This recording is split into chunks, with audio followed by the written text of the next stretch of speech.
ए मा बुंखोलै नै रायजोफोर आंना हिन्जावा नोगोद माइ बजा खानो हायो एकदमबारे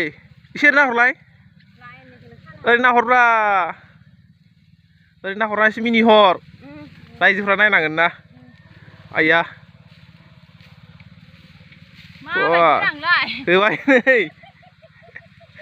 होबाय नै खानाया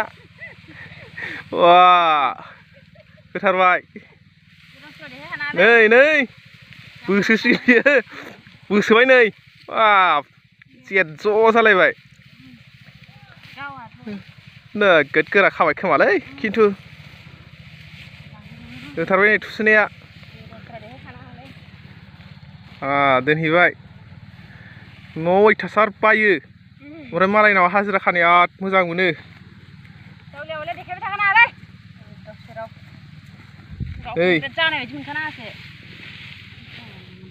खासिगोनलाय नोगोद रागा खरा ओमफ्राय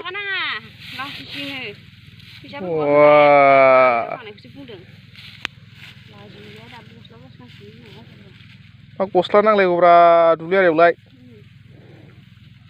फुजाफ्राव बायनानै गानदो मैयानो होखादों माथो 1500 गोजों हाब मैयासोमोन नों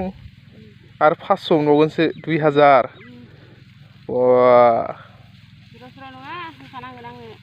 माखौ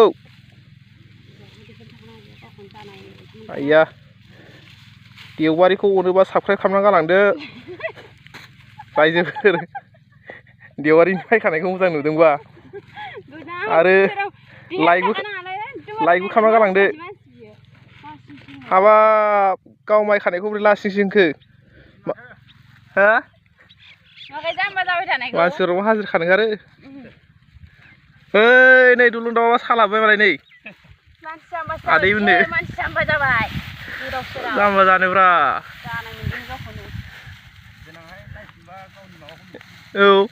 बोसोरनि उनाव ने एसे बुरि जाबा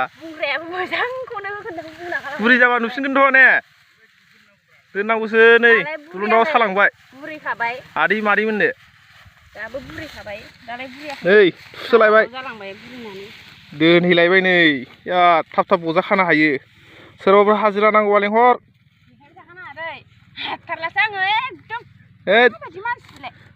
जाबाय रायजोफोर रागा जोंबाय